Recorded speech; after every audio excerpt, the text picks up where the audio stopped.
Yes, I gotta move to my office. I was in here and I'm Okay. office. And I absolutely can join you on screen. Yes, ma'am. It's Dylan Well, Gordon. I was looking for my link on my computer, but couldn't find it. Mhm. So it came to my text messages, so I Oh, jumped I on can, I them. can, I can, I can, I can send it to you on your computer. How about that? I can email it to you right away. Okay. Well, it's no problem. I'm gonna just do it because I don't think my camera is the driver is outdated and I'd have to update and a couple of other things. So I think it'll be okay on my phone. Okay. For now, I have my notebook, so I'll definitely be taking traditional notes. Right. Okay. All right. Just let me get this settled and I'll be on camera. So, how has your day been so far? Exciting, energetic. Had a mastermind meeting, had a mastermind meeting earlier this morning. I've done some lives I did a YouTube live and I went live in a Facebook group and just got off a call with an executive assistant. And now I'm talking with you, Miss Gordon. Awesome. I just got off the phone with my business partner as well. Yeah, yeah. So making big plans for 2024. Absolutely. Huge plans. We have a lot planned coming up and just, finishing out quarter 4, rebranding. Well, not really rebranding, but kind of just recalibrating my offers and, fine tuning some things. How Uh, you doing? Doing good, doing good. Oh, there we go. So you talking about rebranding or recalibrating offers. Sound like you know what you're doing. Oh, well, I am being led by the Lord, with it because He gives me so many ideas so often, because I do believe in multi streams of income. So I really started if we really want to go back and talk about when I started my very first business, I would say the 4th grade. Tell me about it. So in the 4th grade, I understood the law of supply and demand. As a kid, I just kind of observed what people liked in my class. And I figured out how to get those products to them. So the boys, I noticed Dragon Ball Z was really huge when I was in the 4th grade. So the boys liked let me turn my phone on do not disturb so it doesn't knock me out. There we go. So I found out that the boys liked Dragon Ball Z photographs and pictures. And then they wanted to, and back then we had the older type of Macintosh computer, so it's hard to print. So I had located someone who had a printer that was like walking distance from me. And I was like 4th grade, I was 8 years old. I would get up earlier than my family, walk down the street. They had no idea I was doing this. Walk down the street to my brother's friend's house, print out these Dragon Ball Z pictures. A full page would be $1. A half page would be 50 cents, and a quarter of the page picture would be 25 cents. I got like $1 or $2 from my granddad. We go to the Dollar Tree, get stickers and watermark tattoos, and I would go back to school and candy, and I would go back to school and sell the jewel stickers to the girls and the tattoos to the girls and the Dragon Ball Z pictures to the boys and candy to both of them. So then I would increase my money and then use that money to go back, buy more, things from the Dollar Tree. These things were like free almost to me. And then I would keep doing it. My mom one day looked in my crayon box where I kept all my money. She was like, "Where did you get all this money?" And I said, they had no idea I was doing this. And I did that all the way through high school. Then after high school, I went to college. Um, I had to drop out of college to take care of my parents. And then I had my first child and I went back into e-commerce. So I started it online and I just got seed money up through taking surveys and things like that because I found myself starting over and used that money to invest in my first e-commerce store back in 2012 because that's when my daughter was born. And so from there, it was just, I've been doing the e-commerce thing since then, and I added on additional businesses. Oh, and in high school, I started academic writing business. So I would write my classmates' essays for $10 a page, and they would pay it. And I kept that going up until about 2021. I did college students' essays and projects, and I expanded that into technical writing, sponsorship, acquisition, technical writing, grant proposal writing, research, and just it blew up into something that I really did expect, but God kind of just directed me that way into you know, nonprofit consulting, small business consulting. I didn't know that what I was doing for me all those years would birth into me doing it for so many different people. So that's where I am now. That was a little bit of my journey. Well, ma'am, needless to say, I am mesmerized by your journey. I mean, I love to hear when somebody's starting something at 4 and 5 and 6 years old. That's a real sign, right? So, Miss Gordon, here's what you can expect. We're gonna be on this call for a while, right? Because I want to hear as much as you want to share with me about your story, your journey. Yeah, I got you down for a full 90 minutes. And I want to hear all about it, okay? Um, and the goal here is to see if you feel that I'm a good fit and that I can help you get to where you want to go. And if I feel that I'm a good fit for you, and if I believe I can help you where you want to go.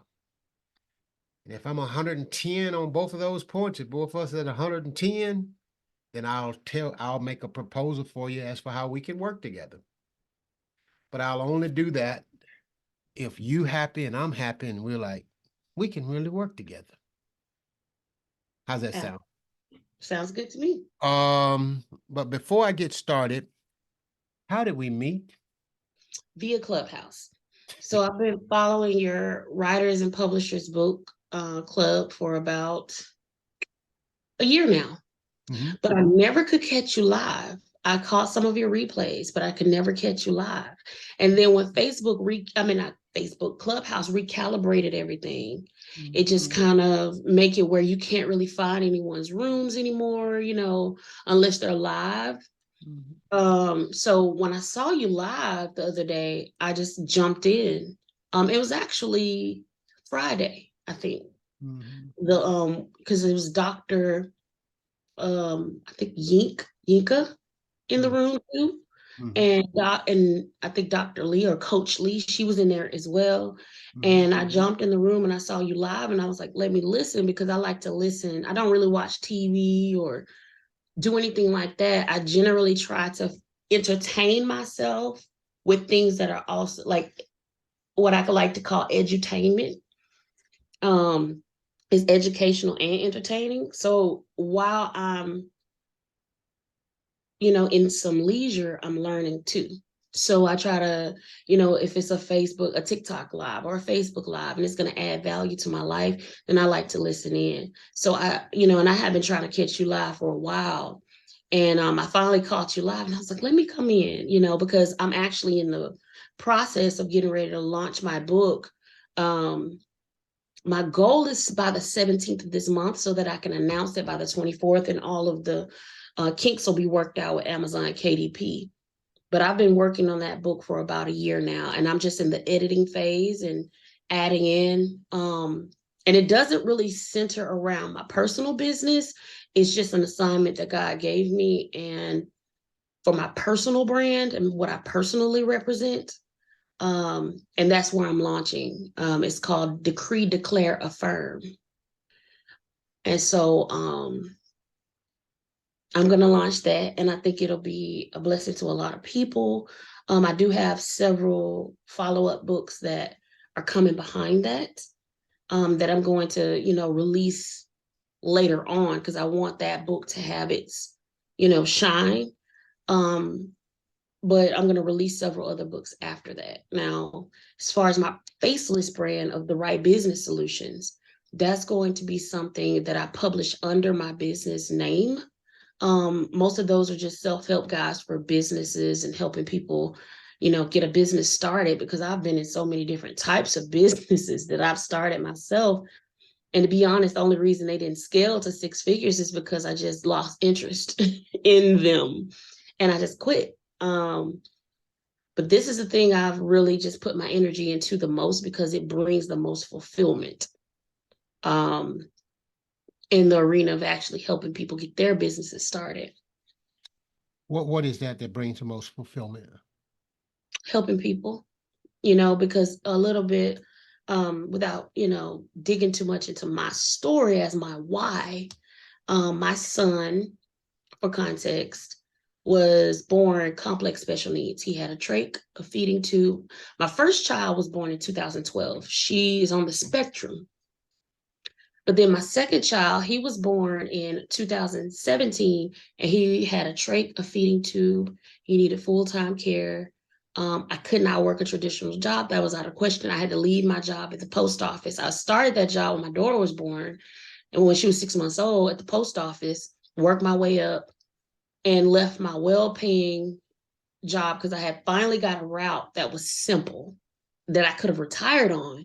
But I chose to leave it because of the prognosis they gave to my son. When he was born in July. He went into his first hospital stay for a month was in August. They couldn't understand why he was losing weight.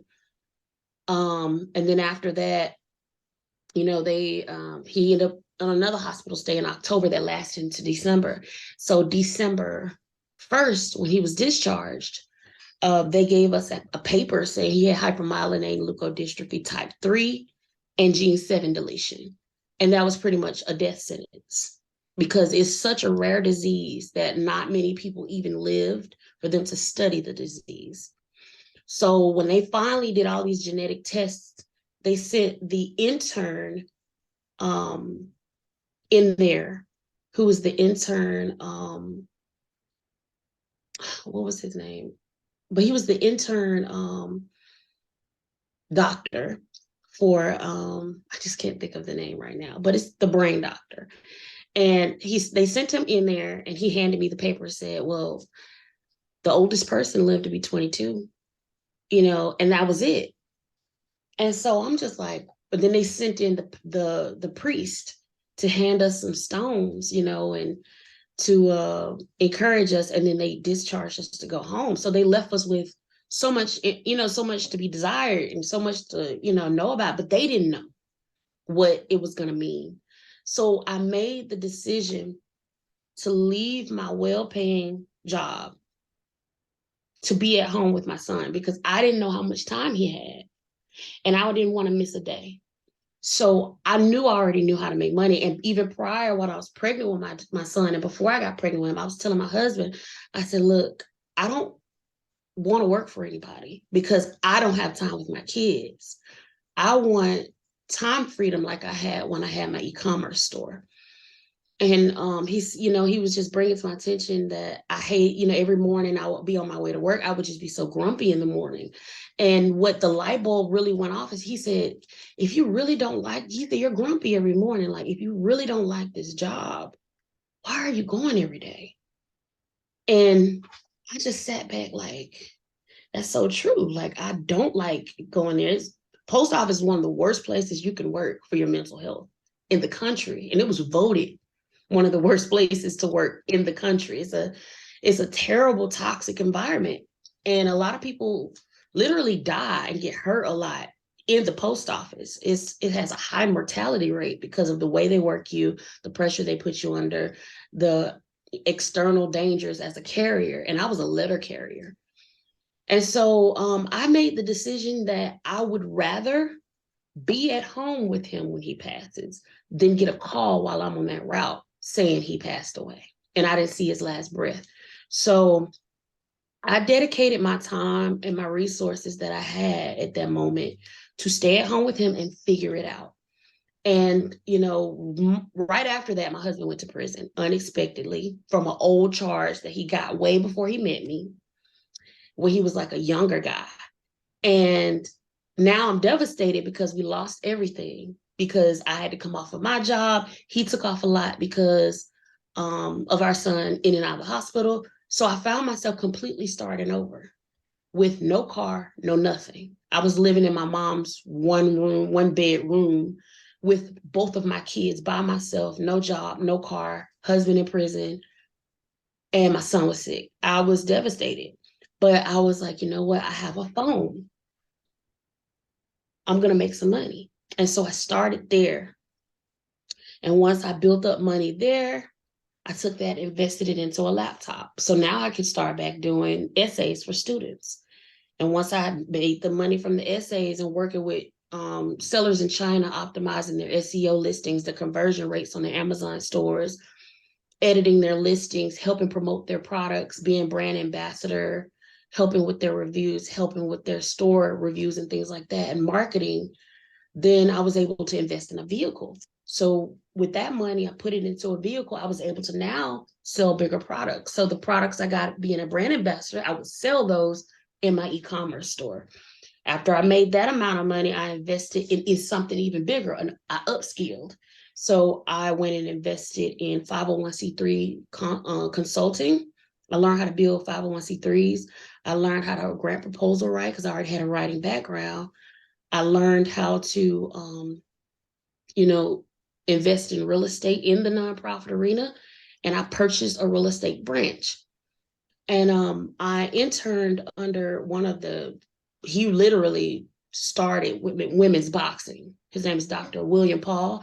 He was the first one to create amateur women's boxing in 1972. And he formed that 501c3, worked directly with Muhammad Ali. So he had been doing nonprofit consulting since the 70s. And I was his executive administrative assistant. I ran all the meetings. I was PR. I was the state president for Alabama. I had all these titles, all these things I was doing. And I learned from him everything that he knew. And I was his chief consultant with nonprofits. So that brought me in a whole influx of just clients that I built a relationship with, but the products were purchased from him. And, God, told me to leave that. And that season was up for me to step into my own thing, my own consulting, my own nonprofit consulting company, business consulting company. I learned how to build websites along the way on accident, which turned into another component of my business. And now I'm in the process of automating everything, because before I was a one-man show running, doing the websites, doing the graphic design, doing the writing, doing the researching, doing the grant proposal writing, sponsorship acquisition, technical writing, consulting, encouraging, I was doing everything. And so as I prayed and I sought God, I said, Lord, this is overwhelming. I don't have time for anything anymore. And my daughter is right here, and I'm right here with her. Side note, my son passed away May 22nd of last year. I forgot to mention that. And once he passed, we again lost everything. And it was kind of a slow drain, but we lost everything because when he passed, I lost 2 forms of income. I lost Zeal, and we had to bury him out of pocket because of his complex special needs. So that set us back a whole year.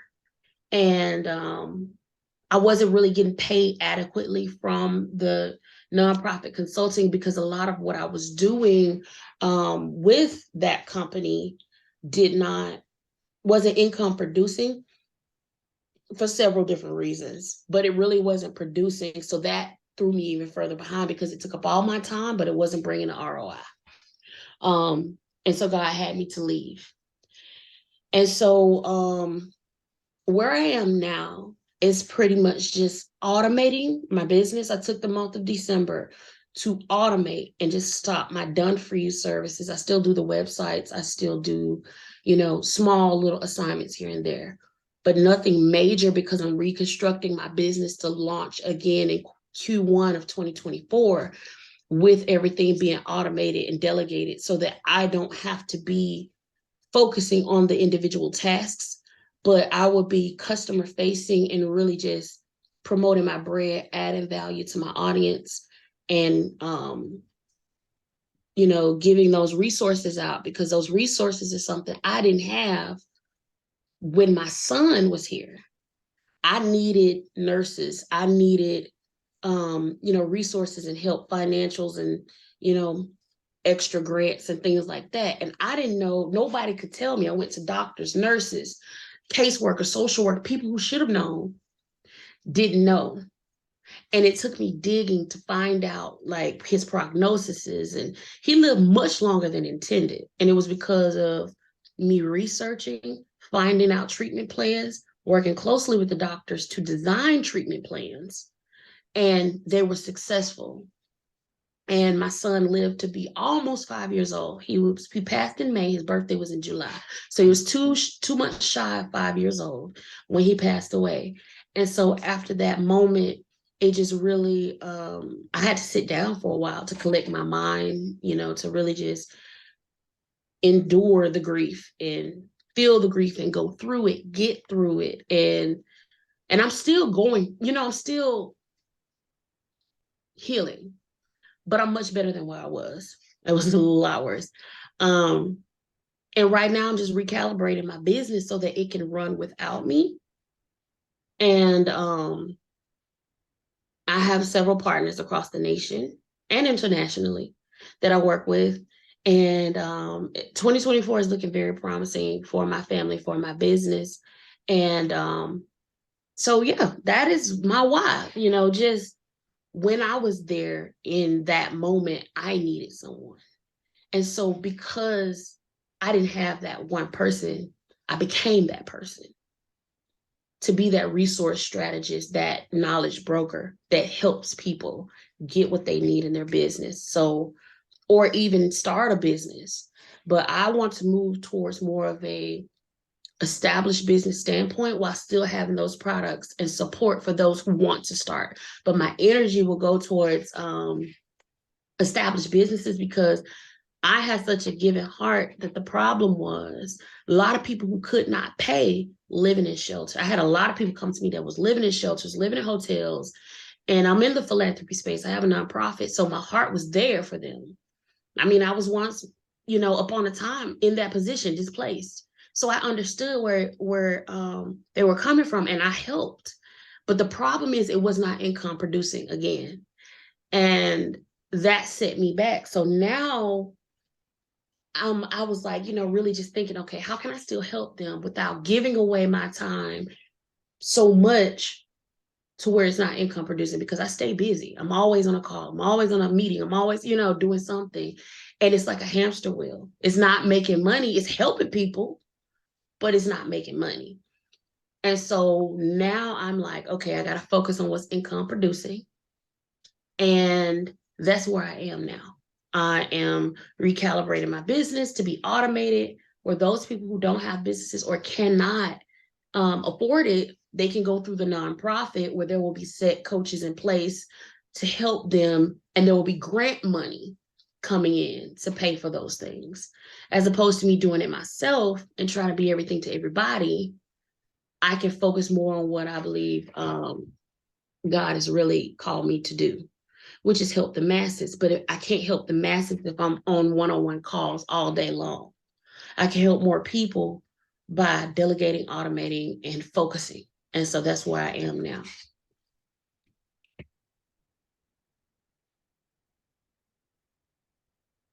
There's an expression that talks about someone being a unicorn. What does that mean to you when you hear that? A person being a unicorn, is it like one of a kind? Yeah, that's good. That's good. Yeah, you're a unicorn. Um, ma'am, how old are you? I'm 32. I'll be 33 on the 24th of December. Where's your husband? How's that? What's going on there? He's in there. He actually got out 3 years afterwards. 3 years afterwards. So he didn't serve his full 5 years because he told the truth to them. I told him, I said, look, just tell them the truth and just trust God for the rest. I said, I don't know what to tell you because I didn't even know what went on. I didn't know the truth until he told the lawyers. And so I said, just the only thing you can do, he came to me and just said, so what do you think I should do? I said, you need to tell the truth and just trust God to see you through. I said, that's all I can tell you. And he did that. And because of that, they called him back for a shorter sentence. So they called him time served after 3 years. And he was supposed to do 5. And he got favor because he was sent to a lower level prison. And during that time, God was faithful. He really, I lacked nothing. Honestly, God literally sent total strangers just to step up and help me with each step. Total strangers. They came, they did the point, and then they left. They came in my life literally to progress me along. I can't say it was the hands of family. I can't say it was the hands of my own. It was literally God who quite literally helped me through that period of my life. And I was able to focus on my child and really be there for him and pour into him, both of my children, during that time frame. And forgive me for my hair. I'm actually supposed to get my hair done after this. But I didn't want to relay getting on this call for trying to do something in my hair. I just put it in a ponytail and went on about it. But yeah, so I mean, I really give myself away to others in servitude to Christ to represent him. And I'm a blank slate before his throne for him to paint his portrait on me. And that's what I've been. Every skill set, and I have other skill sets I haven't mentioned that I've learned along the way because I love to learn. And it's just something I do as a hobby. I enjoy learning things and then regurgitating it back to help someone because somebody will come to me, they'll say, hey, God told me to ask you about this. And I'm like, oh, well, funny, because I just learned about that like 6 months ago. Here you go. I didn't learn it from me. It was just interesting information to me, but I didn't know that God was going to use that for this person or for these people. And it put me in rooms and in positions that I didn't apply for. It really made room for me. I didn't ask to be executive administrative assistant. I didn't ask to be PR. I didn't ask to be, a project manager. I didn't ask to be the president of the state. Those things just happened because I served. And that's all I can just attribute it to: learning, serving, and that's it. I like to learn and I like to serve, and so God has been a blessing. But now in this season, God is getting me to pivot, still in servitude, but to earn through serving. Because before I was doing so many things for free that it was to my detriment. But it's like now God is teaching me that way of just, you need to get paid for what you do. You need to get paid for your expertise, and through that book, I know through my books, I'll be able to get it to more people, more hands. And then I'll be able to speak around it and have a focal point for my personal brand. Right now, if I said, Miss Gordon, I want 1 hour of your time, how much would that cost me? $197. Miss Gordon, what do you think is your biggest challenge in your business right now?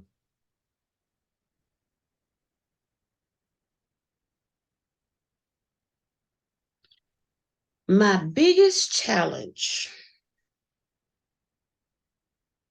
in my business, believing that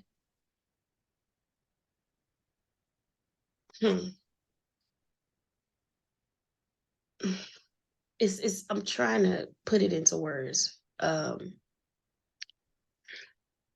think it would be fear of success.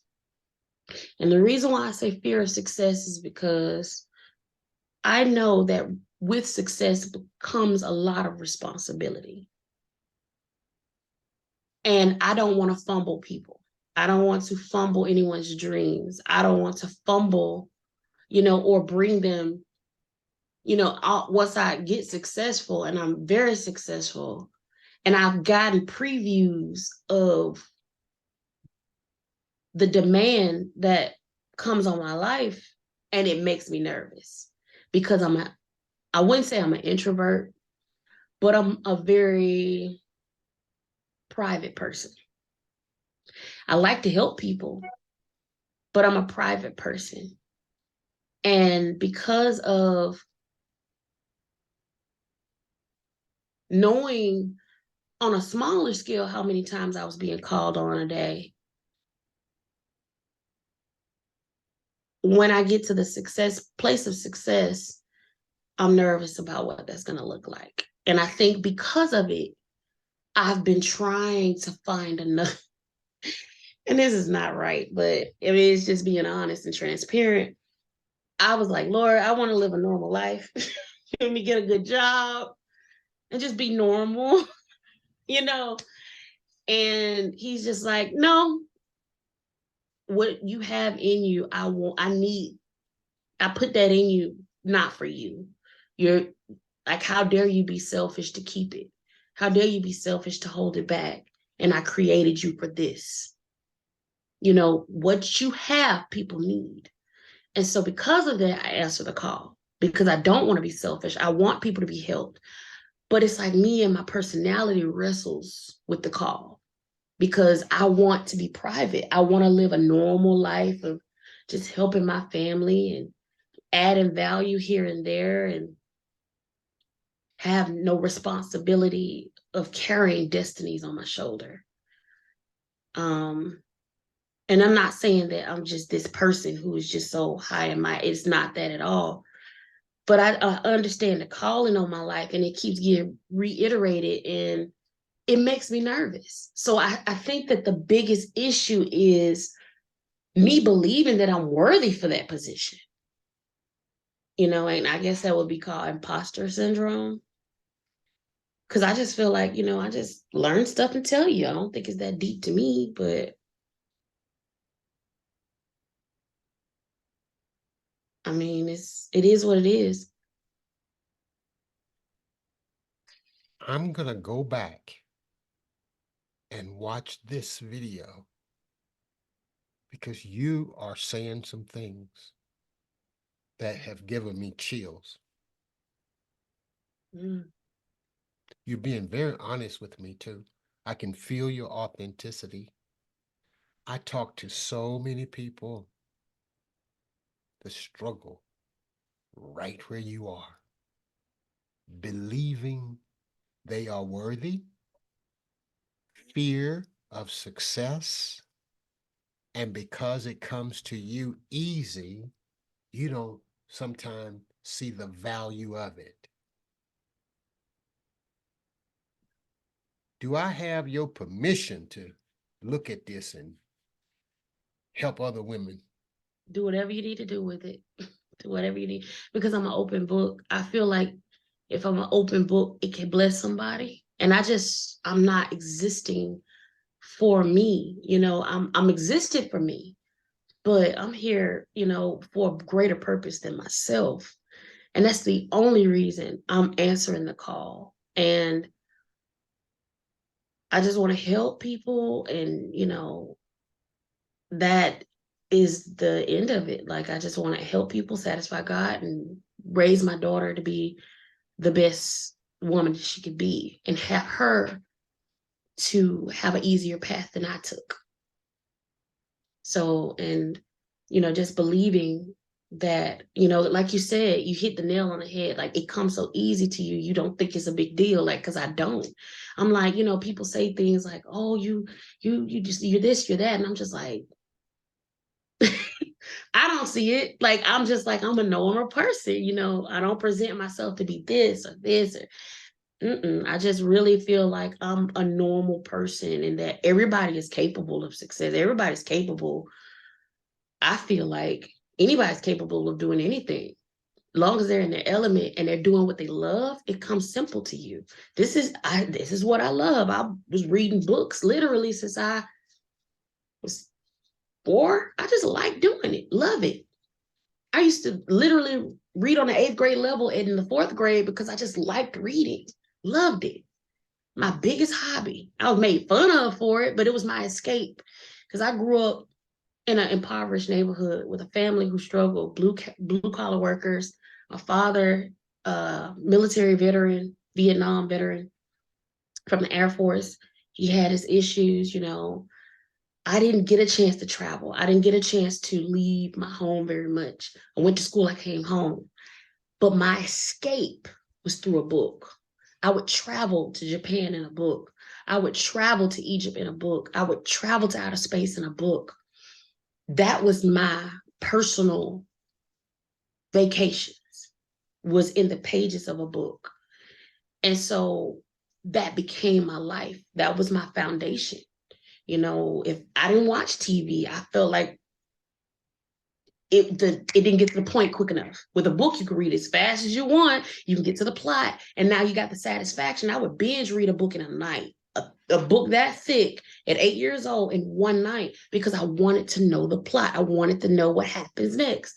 With a TV series, you got to wait till next week, and that killed me. I hated TV for that reason. So I would get in a book, get the series, read the series, knock it out, and it's just kind of like everything else came because of that. I was a straight A student. At the time, I didn't know why I was a straight A student. I was like, I don't know why. I didn't understand. I literally just did what I like to do, and everything else fell in place. And that's just been my life story. I did what I like to do. And with that first business in the fourth grade, I knew my mom needed money. I knew she couldn't afford the things I wanted, so I never asked for it. I was like, I want money. They want this stuff. I'm going to sell it to them. Nobody taught me how to do it. Nobody said anything. I didn't know nothing about no ROI, no investments, no nothing. I literally just knew I wanted money. I needed it. Take the burden off my mom. And I knew how to get it. So I did it. And all my life, I just kind of looked around like, what is everybody? You know, I was in my own world. And that's just been my life. I don't really know much else about it. You know, that's it. That's me. And so I take a lot of notes. So I will be writing down everything we talk about. Um, so yeah, that's just a little bit about me.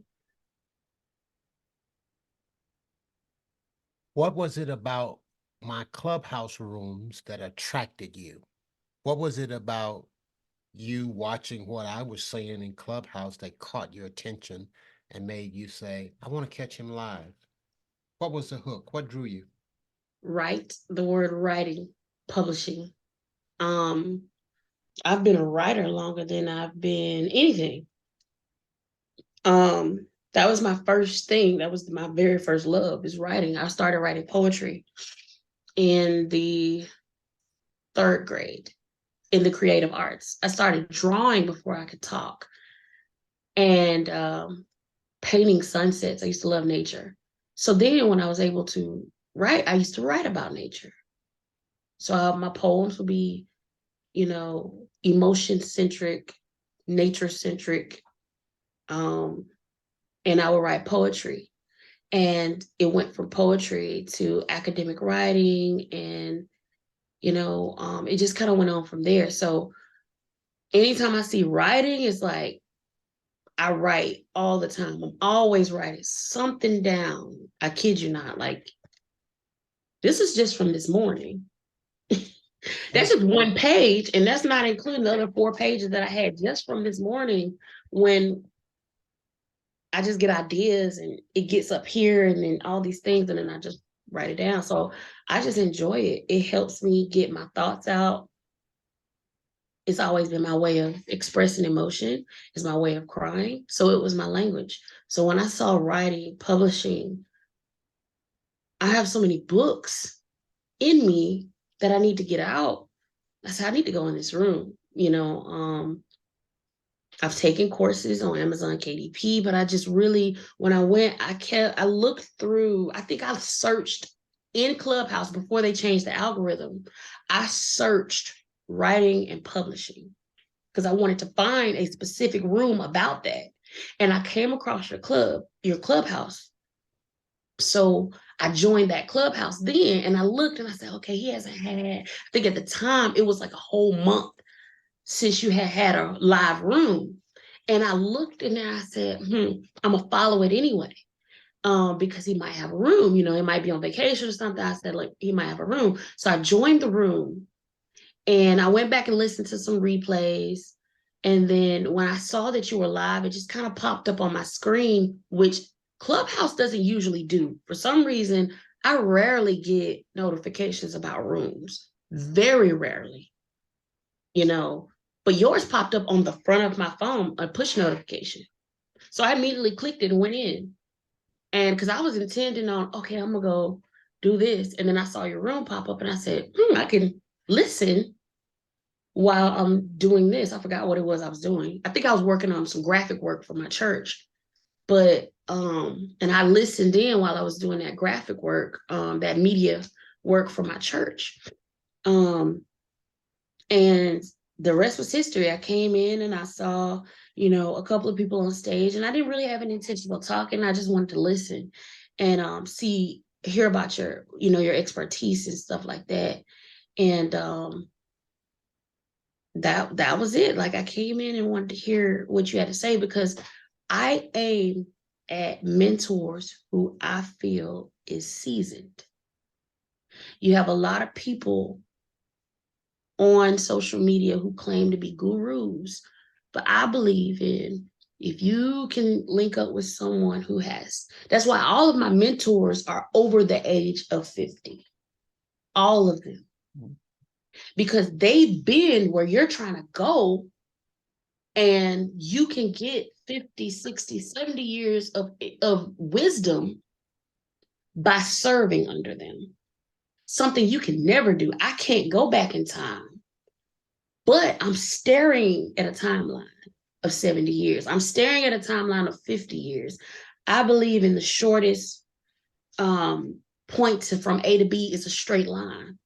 So if you can find a mentor that's doing what you want to do and has time under his belt, not just, oh, I did it once. No, they've seen the errors, they've seen the pitfalls, they've made the mistakes, they've experienced time, they've done all these things. Go to them. All of the mentors, like Dr. Paul, my mentor for 501c3 and nonprofit consulting, he's 70. He just turned 70 this year. No, 71 this year. And I sat under him for a year and a half. Just, he taught me everything. And I didn't ask him to teach me everything, but he wanted me to know it. And my other, mentors and stuff, all of them are 60 plus, every last one of them. And I believe in sitting under and at the foot of wisdom, because in the Bible says, in a multitude of counselors, there's safety. And in all thy getting, get understanding. So I try to use that, and I vet and I search and I look for people like you, like Dr. Paul, like Uncle Dallas, like all of like all of the mentors for the different things that I believe God has called me to do. I try to find someone who's doing it that has experience. And the way they have experience, first of all, I have discernment. I can look at you and tell. And then I listen. I listen to that person. And then I go from there. So I waited patiently. I think I joined your club last October, not 2 months ago, last year. And I waited. I was like, he's going to go live one day, and I'm going to catch him live one day, and I'm going to listen in person. It's one thing to listen to a replay, and it's another thing to hear a person in real life, hear them talking in real life. And so that's what I waited on. How old do you think I am? I don't know. Yeah, take a guess, child. Come on now. You done told me you're 32, 33. How old do you think I am? Come on now. I'm in I here. would use 63. I'm 63. You're right on point. Wow. Yeah. And honestly, you don't look 63. It's just I felt like you were 63. I'm Like 63. Yeah. you're 63 on the head. Wow. February 5th, 1960. On February 5th, 1960. This is 2023, 60, 40 years in 2023, 63. Ma'am. I didn't go off looks. I went off spirit with Oh, I hear you. I hear you. I hear that. you loud and clear. All right. Okay. All right. So let's keep going. I ain't through with you yet. Anything else you want to tell me about you before we talk about business? Hmm.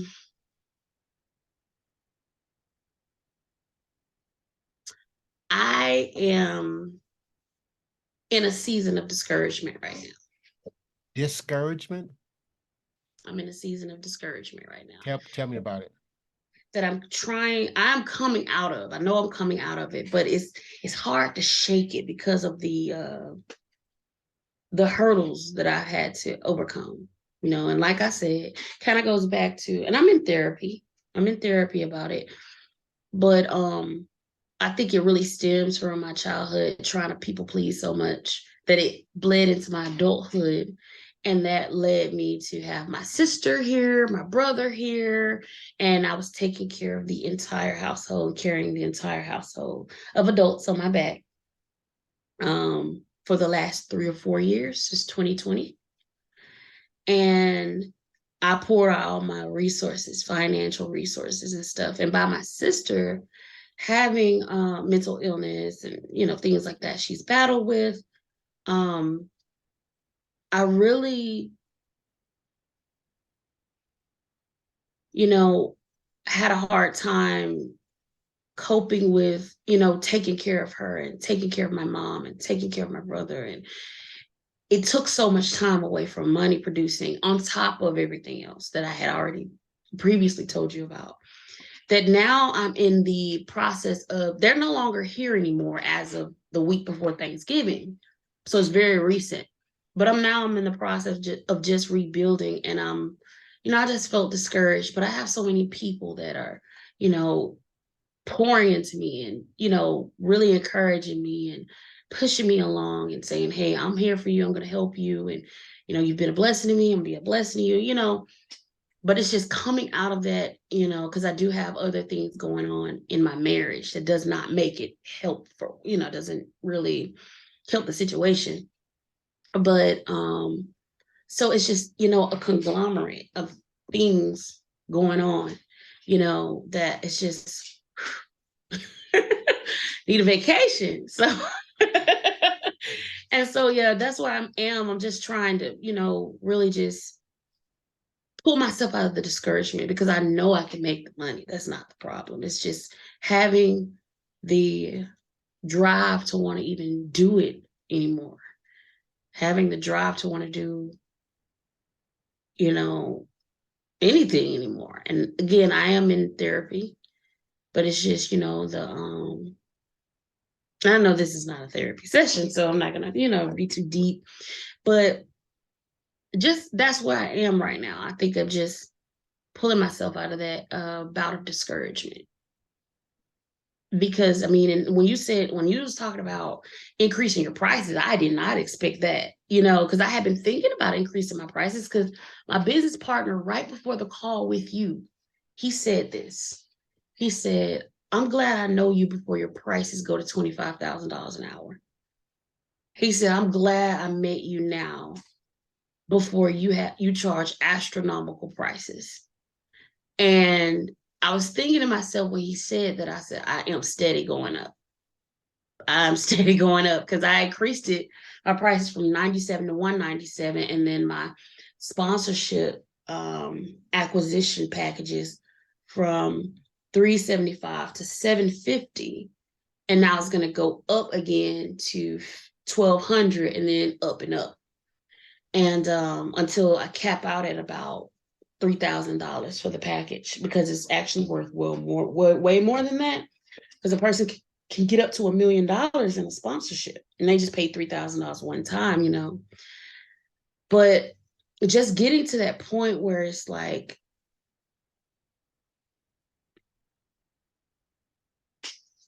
having the juice to shoot forward, and that's why I'm delegating, automating, and focusing. I wrote that down, like delegating to the tasks that don't burn me out to virtual assistants, automate it with CRMs, and then focus on one thing, which is speaking and adding value to the audience. And from there, I think that I'll be able to rejuvenate and really just pour into me for once, because you spend time pouring out, you'll eventually get an empty cup. But one thing God was teaching me here in this season, He allowed me to get to this point so that I could see you can't pour from an empty cup. You have to pour from the overflow. And my problem was I was pouring the moment I get something in my cup. Oh, you need some juice? Here you go. Oh, you need some juice too? Oh, I ain't got no juice. Get some juice now. Oh, okay, juice. Oh, you need some juice? Pour it right back out. But God was saying no. He told me, get them out of your house because you can't help them in the state you're in. You're burnt out.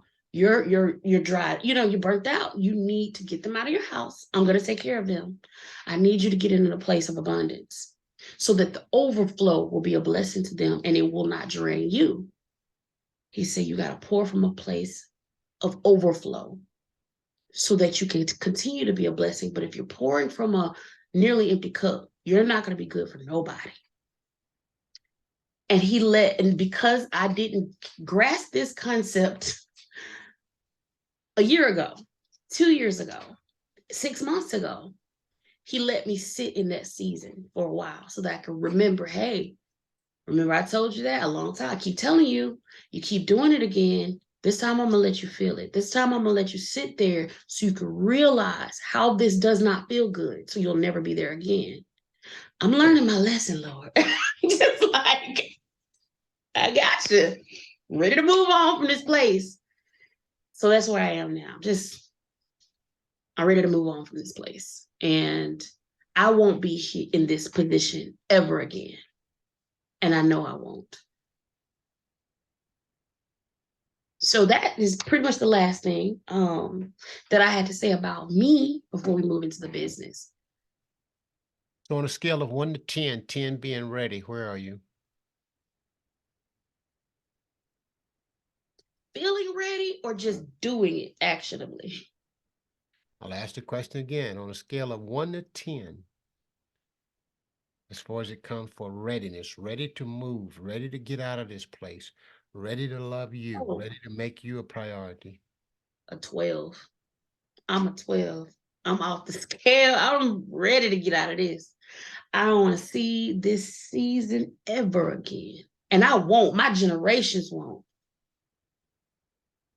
My generations won't. They will not. I'm learning the lesson so that the bought lesson. So they don't have to go through this. I'm gonna write this in a book. So nobody, so nobody have to go through this.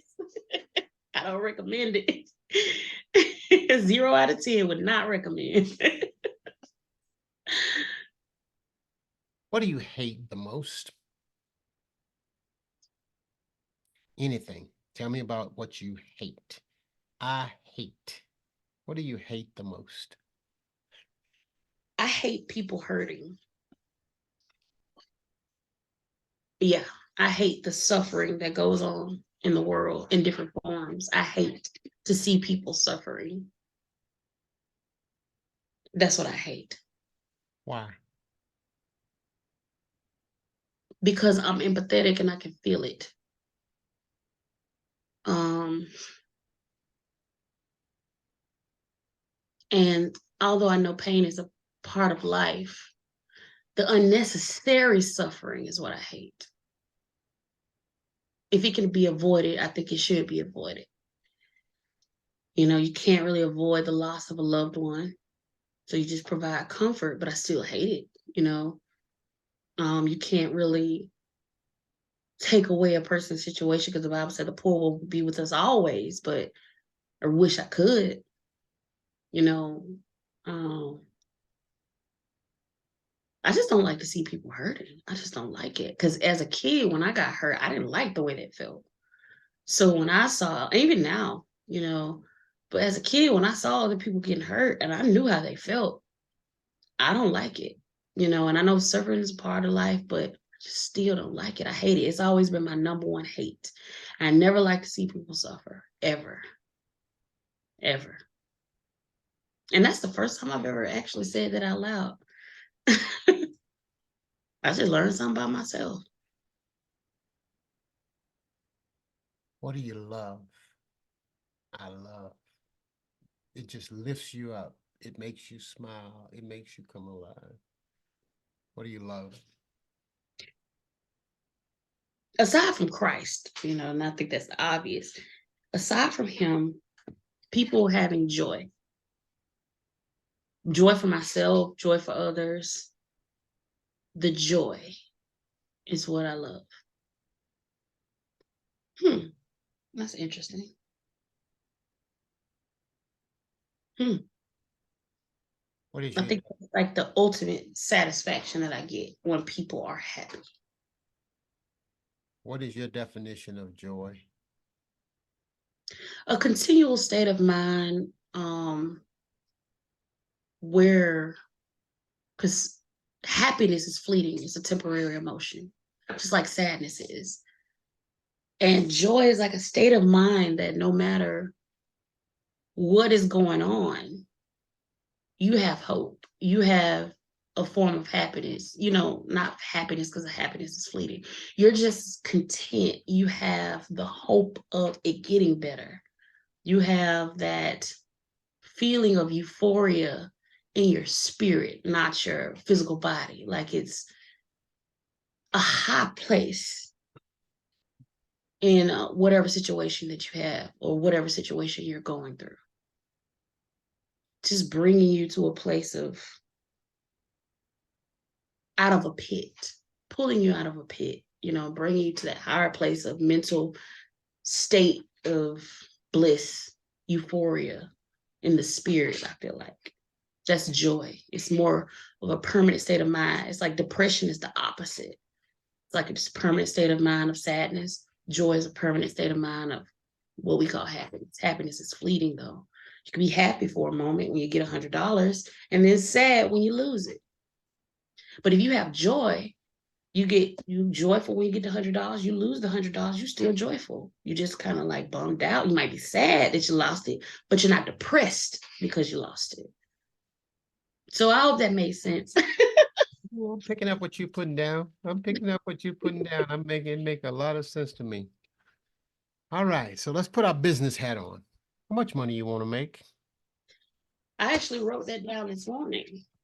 I have a 1 year, 5 year, and a 10 year projection. Because me and my business partner was going to go over that. 1 year. My 1 year projection. My 1 year goal is 100K per month.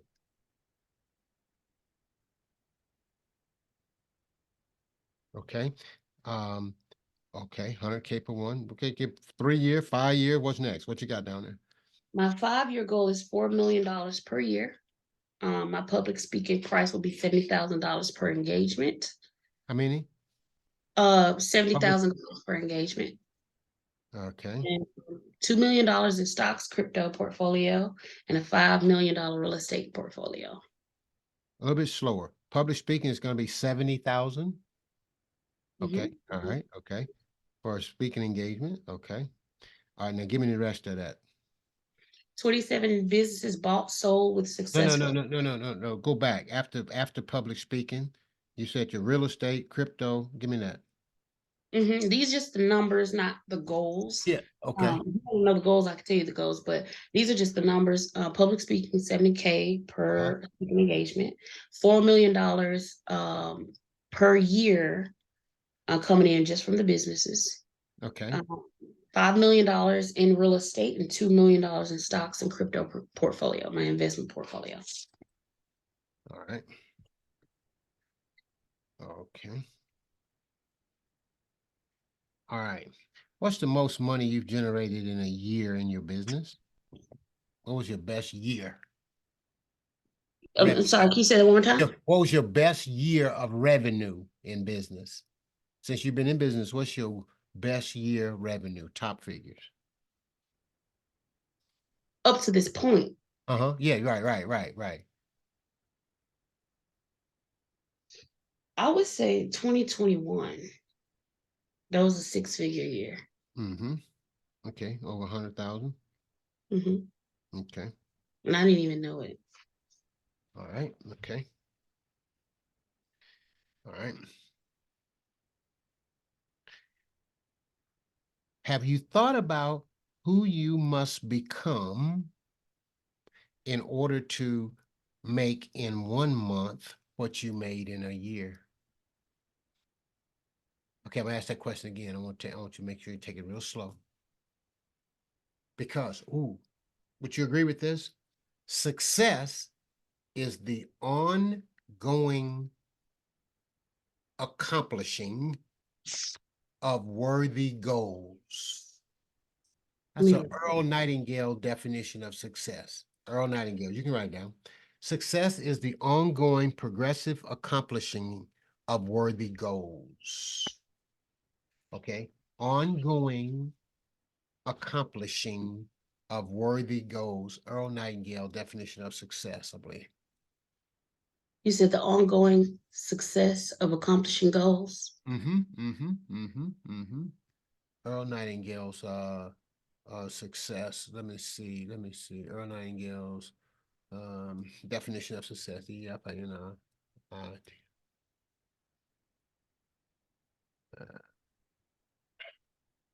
okay, all right. Yeah, that's success. And Earl Nightingale, success is the progressive realization. Let me get it exactly like he said it, okay?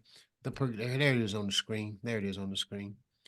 Success is the progressive realization of a worthy goal or ideal. Okay? People with goals succeed because they know where they're going. Success is not the result of making money. Making money is a result of success, and success is in direct proportion to our service. Okay, there you go. Screenshot that. Okay, yeah, go and screenshot it off. Get it off. Okay, got it? Yeah, I got it. Okay, success is not the making money. Success is direct proportion to our service. Okay, all right, okay. We become what we think about. Right there, that's another good one. All right, okay, we become what we think about. All right, okay, got it?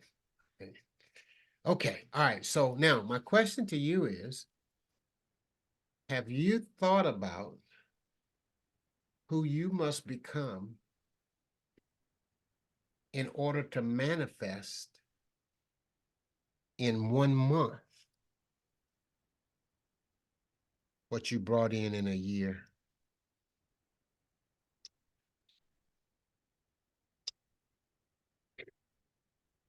A little bit. I have thought about it a little bit. And I think that's what made me nervous in the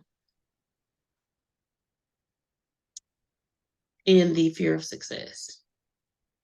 Because it would challenge me everywhere aside from where I'm comfortable. And it's these limiting beliefs from that was instilled in me in my childhood from my parents that I'm trying to unpluck out of me.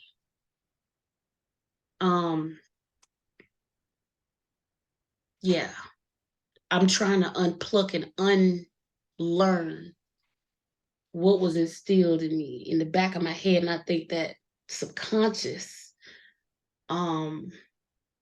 because again, like I didn't see nobody really successful. I didn't see that growing up. And what they were telling me was like, oh, you smart in your books, but you dumb at home. Made me feel like I couldn't do anything right besides intellect. So I jumped in more books. Like that was my escape. I ran through the books and I tried to people please to prove to them, no, I can do things outside of books. But it seemed like I just messed up. I'd be clumsy and break things and this, that, and the third. And it just kind of reinforced what they kept telling me. And, I wasn't the only kid that they had a catch line or a punch line for, but that was my little punch line to keep me in line. And I don't think they meant no harm by it, truly, but they just, said that. And now as an adult, imagining me coming from blue collar workers everywhere, being able to fit into that lifestyle It's hard to envision, although I can envision it. I can see myself doing well. I can see the big house. I could see the traveling. I could see, because God had me to fly to Vegas. Somebody flew me out to Vegas earlier this year, and it was like, I'm the first person in my family on a plane. Nobody else flew. Nobody went to Vegas. Not one person in my family been to Vegas. So I'm doing these things. I'm meeting with all these millionaires, and I felt like I didn't belong. And it was because of, who am I? You know what I mean? Like, it's just that imposter syndrome that came when I was a kid. And I'm trying to get out of that. So I'm trying to envision myself, okay, Shada, what would this look like for you? What would it feel like? Can you imagine how it would feel if you're in that moment? And that's the part I just seem to can't break that barrier, because, and maybe I need to go rent a Airbnb in $1 million mansion to break that barrier. Maybe I need to go rent a BMW to see what it feels like to drive that. Maybe I need to go shop at Saks Fifth and Avenue. Maybe I need to go shop at Coach and go in there and just look at the bags. Even if I can't buy it, I need to do something to break this veil up here. Because that's what a battle is with me. It's here. Couple of questions. Mm-hmm.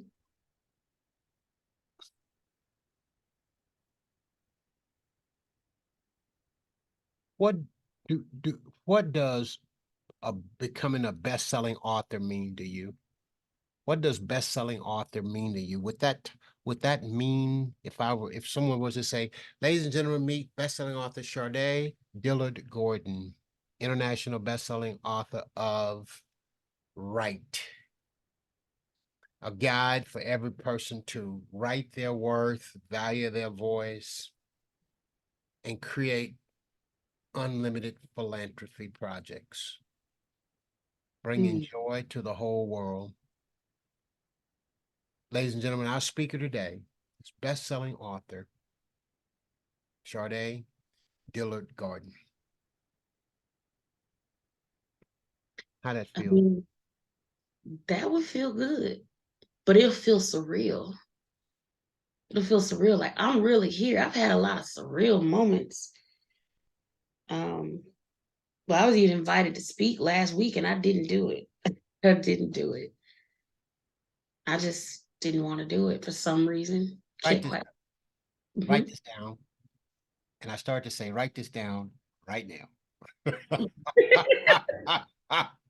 So now I'm going to say, write this down right now. Next level living requires 3 things, maybe 4. Next level living requires 4 things. I'm going to give you 4. Mhm. Number 1, and all going to start with a C. It requires a next level conversation. It requires a next level community. It requires a next level commitment.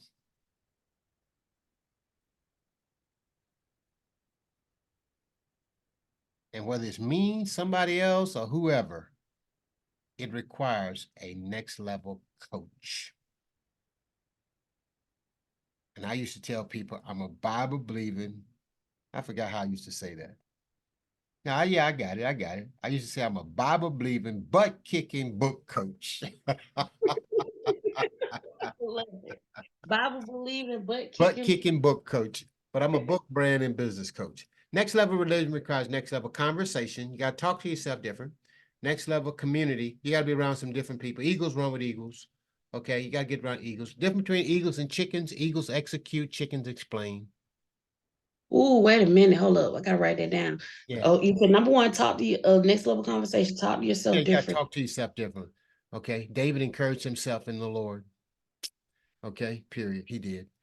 When they wanted to burn Ziklag, Ziklag had burned, and all the men, David's men, was tired, and they got back, and their wives was gone, their children were gone, their house was burning, and David was like, "What in the world?" Then the men were ready to kill David, and the Bible said David encouraged himself in the Lord. Next level conversation with yourself, a next level community. You need to be around eagles. Eagles execute, chickens explain. Clack, clack, clack, clack, clack, clack, clack, clack. Well, I woulda, coulda, woulda, shoulda, woulda, woulda, woulda, woulda, da, da, da, da, da. They just cluck, cluck, cluck, Ooh. cluck, cluck to make a lot of noise and don't get off the ground. Okay, you need next level community, next level conversation, you need next level commitment. You got to commit to yourself. Okay, I'm ready to do this. And it's got to, and then the commitment got to be so strong it scare you. If you ain't doing nothing to scare you, you ain't living life on the edge. You ought to be living scared every day. Every day, something ought to scare you, you know. So that way you know you need God. Otherwise, you just go in your purse and fix everything. I gotta write that down. Do Oh, something. it's Because that's scary the second every time I day. heard that do something every day that scares you. Oh yeah, every day to scare you a little bit. You know, you need to just step out, believe God. It'll stretch your faith. Remember, we are becoming. You are Ooh. becoming. You are becoming. You got to become a different person to get $100,000 a month than you was $100,000 a year. That's 12 months. And then you need. And by the way, and if you don't have a belief in yourself, then buy somebody else's belief in you. Buy their belief in you until it can become your own. Hold up. Wait. You're going too fast. Hold up. You Do something every day that scares do me. something every day to scare you. Yeah. And when you don't believe big enough in yourself, I used to say borrow somebody else's belief. Don't borrow it, buy it. Buy somebody else's belief in you so you can own it yourself. Now And you that's a know good, what? that's a heck of a quote right there. See, this is the thing. I had a large amount of confidence when I was with Dr. Paul because he said one word. He said, Mhm. "You can get a broker, Miss Dillard. I believe in you." The next day, I had a broker. Uh-huh. And it wasn't that what he said gave me what I needed. It was already in me, but I just needed a father figure to pull it out. And when he did it, but the problem was once all that stuff went down, because there was a lot of stuff that went down with a bunch, it took my confidence, it sucked the confidence back out of me. And I wanted to leave the nonprofit stuff alone. And it's like now I need to get that again, but I need to embody it for myself because I think that I drew the confidence out of him for me. But then when that fizzled out and all that stuff happened, because he came back and said, "Oh, Miss Dillis, she's real smart and stuff, but she don't be knowing what she's talking about." But he said it about a lot of people that he kind of got intimidated with. It's people that was in his ear. It wasn't him, it was people in his ear. Other executives was in his ear about me. And he ended up asking me to come back and wanted me to do all these things. And I just didn't because God told me to leave that season alone. And I did. But it sucked that confidence out of me. You're where you're supposed to be.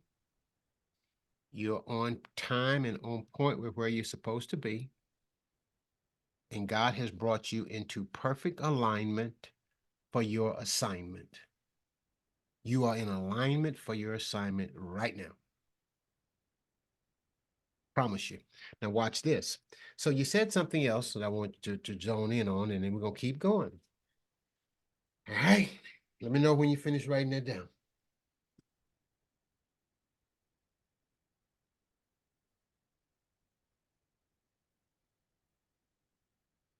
By Mm-hmm.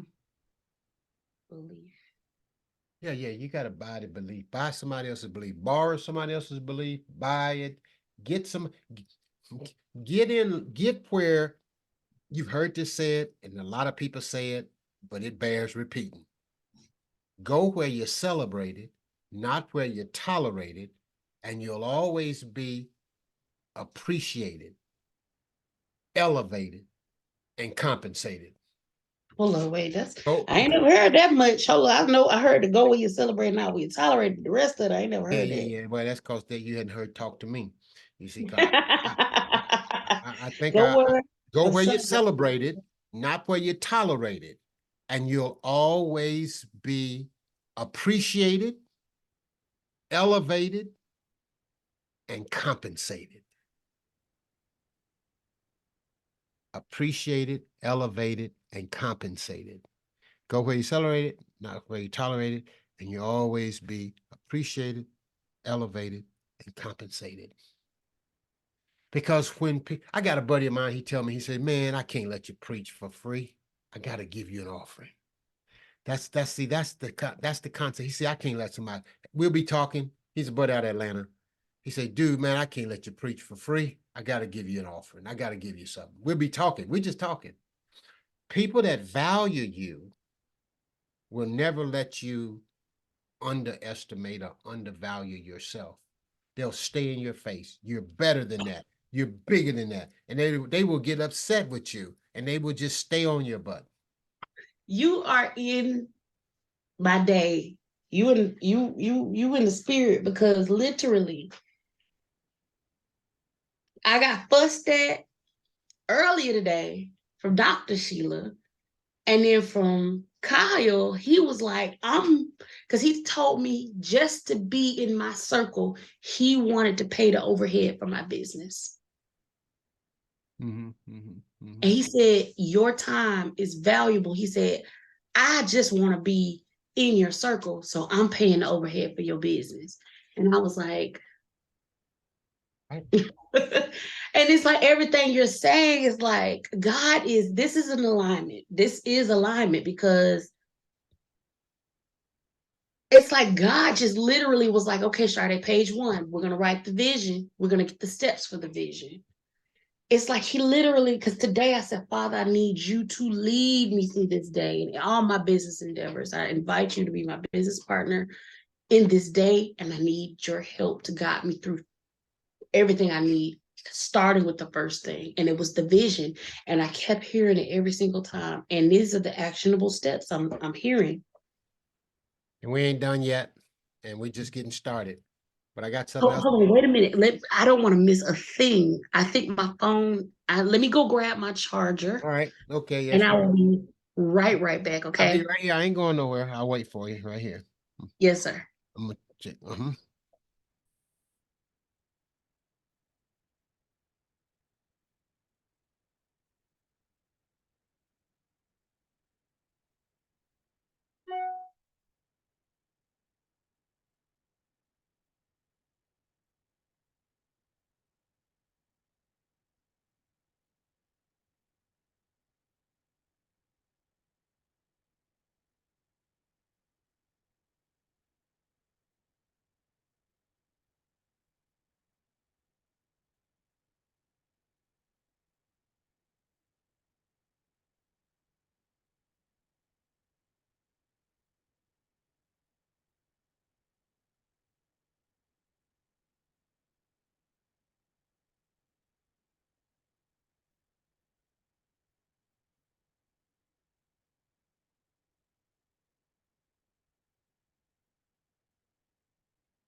All right.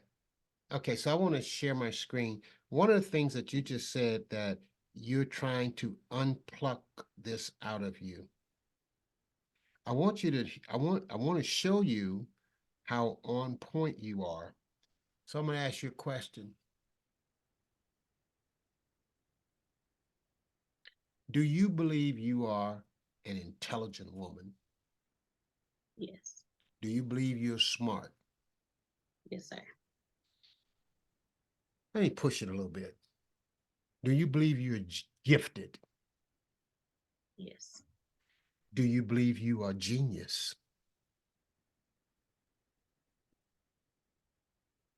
I wouldn't go that far.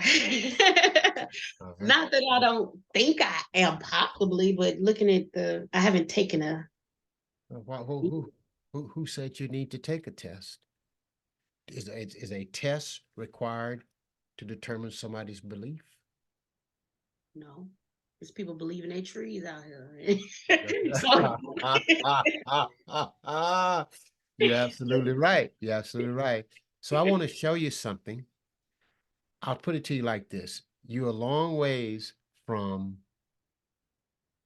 this right here. Let me share it with you. Let me share it with you.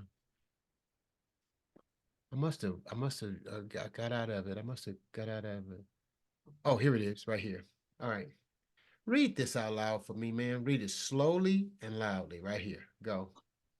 the illiterate of the 21st century will not be those who cannot read and write, but those who cannot learn, unlearn, and relearn. So declared by Alvin Toffler, who would have. No, we can just stop right there. Now read that again. Let me read it. The illiterate of the 21st century will not be those who cannot read and write, but those who cannot unpluck, who cannot learn, unpluck, and then relearn. Let me write that down. In fact, I'm going to So, screenshot it. those who cannot learn, unlearn, and relearn. And you said you're trying to unpluck, you're going to undo some things. And I thought that was so powerful. Ma'am, awesome. Got it? Got it? Yes. All right, okay. That's a powerful quote. Okay. Wow. Ma'am, Lord have mercy. What time is it? 2:12, 20. We've been on here how long? About an hour, Hour hour and a and half. Have we done 90 90 minutes? Have we done 90 minutes almost? What time minutes. did we get started? What time did we get started? 1 p.m. It don't feel like it. Huh? We've been on here for an hour and a half. All right, we've been on here 90 minutes. I got one or two options for you. Yes, sir. Would you value a follow-up call, or do you want me to tell you how we can work together? But I still think that's unfair. I don't want you, I don't process that. I got to show you something. Would you like for me to show you how you can make the kind of money that you just said you want, that you said you will make? Would you like me to show you that? I mean, let me Please. show you that. Let me show you that. Because sometimes we got the what, but we don't know the how. We know we got the promise, but we don't know the process. That part. That We got the promises of God, but we don't know the processes of God. Ooh, Okay. the And that's promise. that. We got the promises. We know the promises, but we don't know the process. Everybody got the promise. God promised me. Here's the favorite one. Here's one of our favorite one. The riches of the riches of the just, riches of the unrighteous are stored up for the righteous. I'm like, how the heck you gonna get them? Exactly.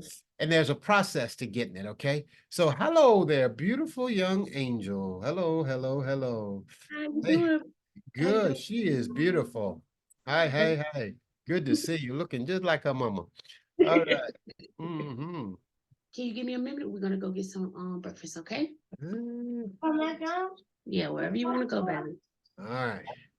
Okay, so let me tell you what I see. Let me tell you what I write this down. Here are the things that I see are part of what your problems are. You got a problem, number one, with your price.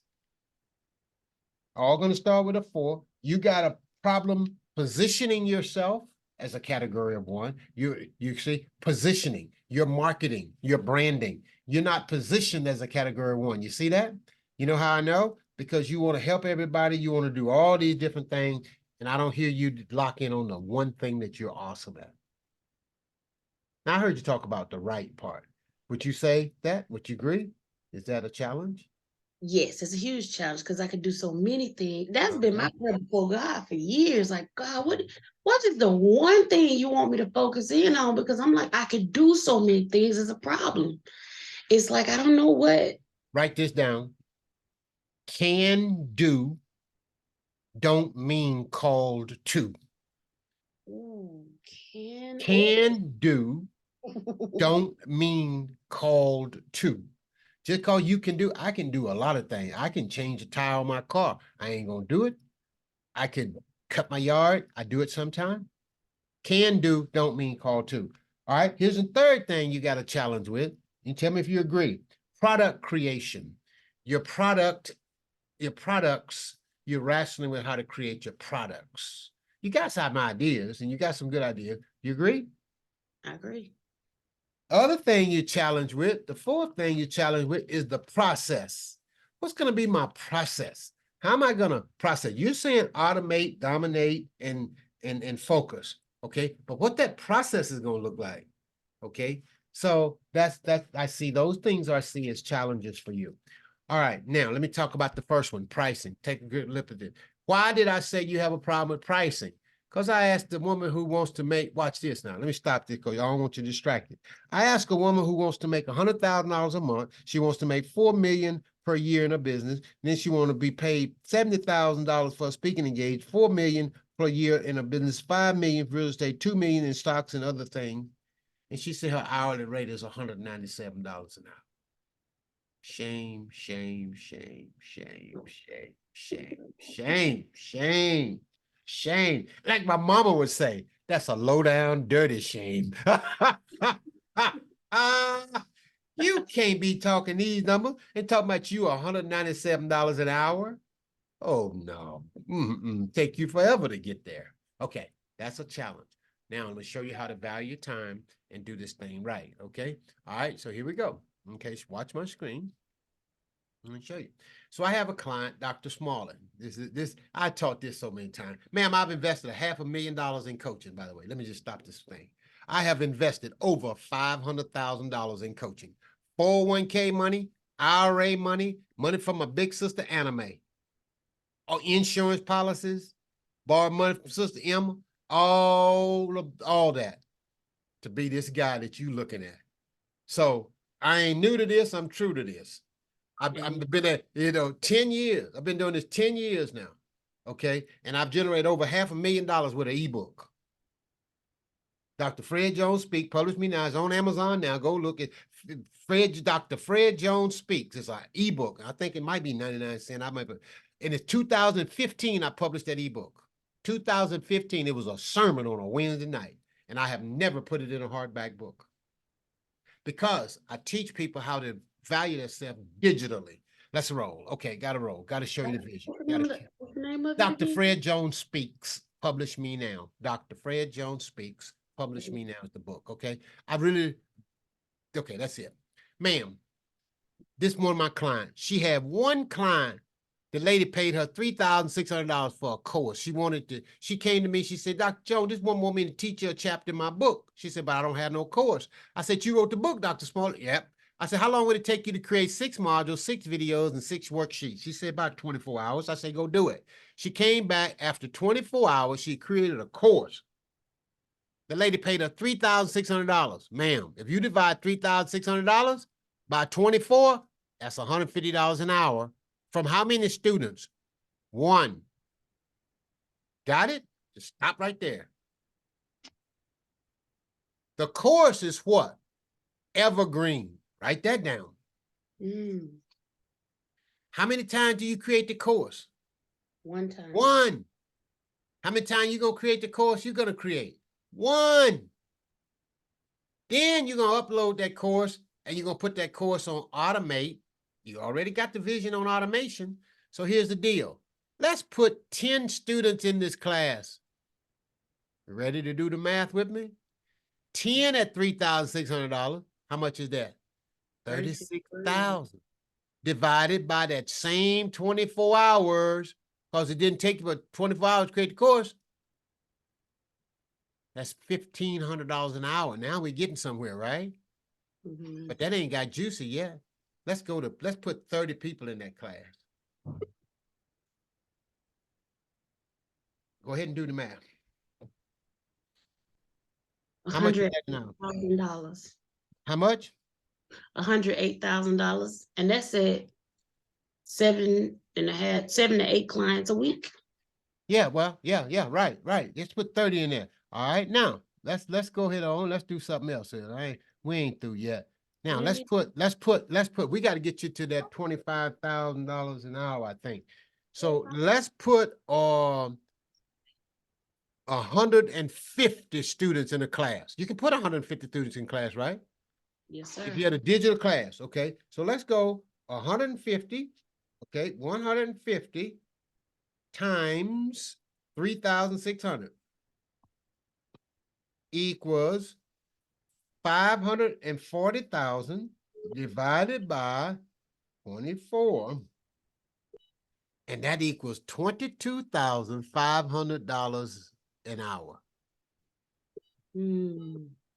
If you put 150, that's your $25,000 an hour. So now let's go for a bit further, because I really want to make this make sense. Go ahead and let's put 30 students in the class, okay? 30 times 3,600. Let's do it like that, because I want to get 30 times 3,600 equals, no, not 30. I want to do 6 times 30. That's 6 times, that's 18. Let's put 180 students. That's what I want. 180. Let's put 180 students in this class, okay? 180 students times 3,600 equals $648,000, okay? And we're going to divide that by 24, and that's going to equal $27,000 an hour. But you putting only 108 students in one of your classes for $3,600. $27,000 per hour. Think you can get to this $4 million a year if you're doing that at $27,000? All right, give me a minute. We're not gonna go to Walmart if you keep coming in here, and I'm asking you not to, okay? Okay, go in there, sit down, and wait for me, okay? Thank you. So, ma'am, I wanted to show you that right there, okay? Now, let me stop sharing that, and I know your daughter, and you want to take them for joy. Let me look at my calendar. Ma'am, I could pick back up with you at 6 o'clock this evening, or I could pick back up with you tomorrow afternoon. Well, tomorrow, 10 o'clock or 1 o'clock Central Standard Time. I can stop right here so you can, I want, family's high priority. We've been on here 2 hours. And I'm okay with it, but I want you to be able to minister to your daughter. So what would you want me to do? Let's reconvene at 6 p.m. because I want to get this information. I'm ready to move because that's why I booked the most recent slot that you had. When you said go book a call with me, I was like, what's the soonest? And I got in. So 6 o'clock this evening, because I think my schedule is pretty free today. Yeah, it's pretty free today. Are you on Central Standard Time or what? What time zone you on? I'm on Central. Okay, so there you are right there. So I'm gonna bring you down right here. Okay, now can I get you to check your email and accept this invite? Okay.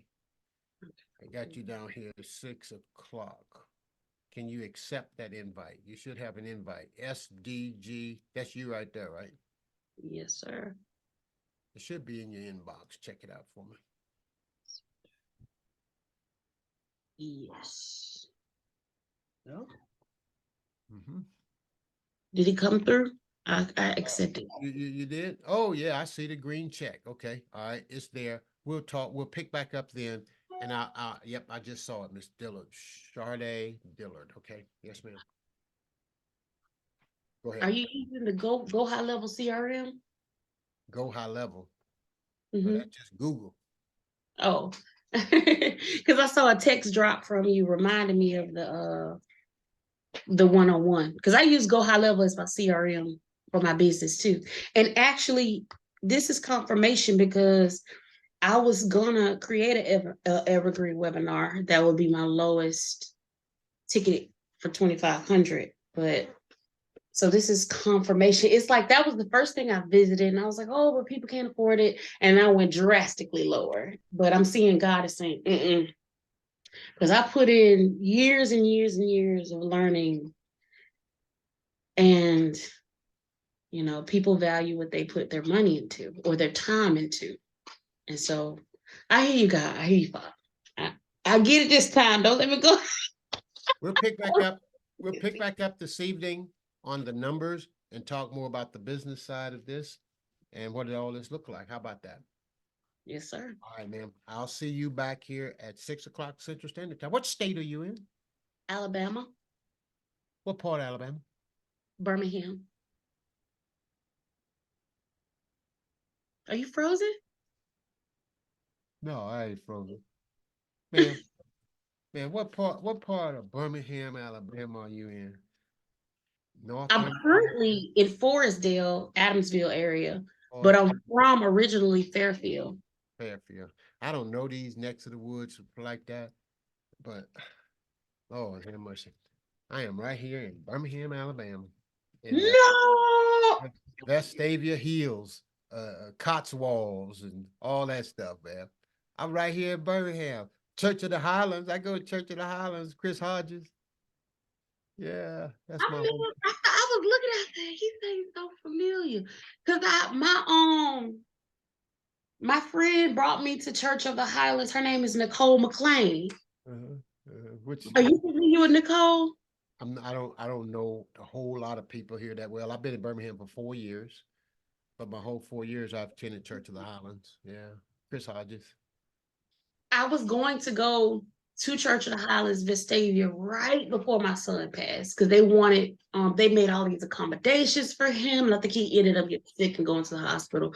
So we couldn't go, and we would have been there. They had made all these accommodations for me to visit with my son, but I'm very familiar. One of my best friends is very involved with Church of the Highlands, but the one in Woodlawn, she mainly goes to the one in Woodlawn, and I think it's one in Fultondale. They got them all over the place. We got about 26 or 28 campuses now, But I know this is God Mm-hmm. because what's the odds that you're in my city? Mm-hmm. That the odds are so slim, and I've been waiting on your clubhouse for like a year for you to go live, and then out of all the clubhouse, because I thought my phone uninstalled clubhouse because I didn't see no notifications, but yours popped up on my screen. Yeah. That was not coincidental. And then everything we're discussing is literally everything God has been dealing with me all morning. Jesus. Wow. See you back here at 6, and we'll continue our conversation. I got a few more things I want to show you on the blueprint, okay? Yes, sir. I'm Awesome. gonna grab her some lunch Yeah, and yeah. Take care of that. so, and Okay. All right. Okay. Blessings. Talk soon. Okay. Bye-bye. yes, sir. Bye-bye. Bye-bye.